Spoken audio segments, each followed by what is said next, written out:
വീഡിയോയിലേക്ക് എല്ലാവർക്കും സ്വാഗതം.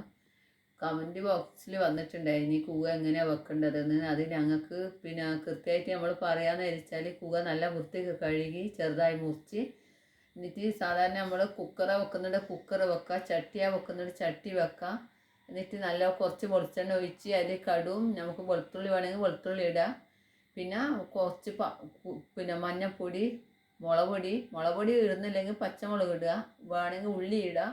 നമുക്ക് ഇഷ്ടമുള്ള എന്നാന്ന് വെച്ചാൽ അതിലിടുക. ചേമ്പിടുക, കപ്പ ഇടുക, എല്ലാം ഇടുക. നമുക്ക് എല്ലാം എന്താ രസം കിട്ടുന്നതെന്ന് വെച്ചാൽ എല്ലാം ഇടാം. നമുക്ക് കരിയാമ്പല ഇടാം, പൊതിര ചപ്പ് ഇടുക, വേണമെങ്കിൽ മല്ലിച്ചപ്പ് ഇടുക, എല്ലാം ഇടുക. നമ്മൾ സാധാ വെച്ചത് കരിയാമ്പല ഇട്ട് കടുവ് ഇട്ട് സാധാരണ ഒരു ഗ്ലാസ് വെള്ളം ഒഴിച്ച് തീമ്പൽ തമ്മൽ കാച്ചി വെച്ച് അത് കാച്ചിയതിന് ശേഷം നല്ലപോലെ വെന്ത് ഇറക്കി വെച്ച് അപ്പോൾ നമ്മൾ നന്നായി വെന്തിട്ടുണ്ടായിന്. അതാണ് അതിൻ്റെ ശരിക്കുള്ള ഇത്.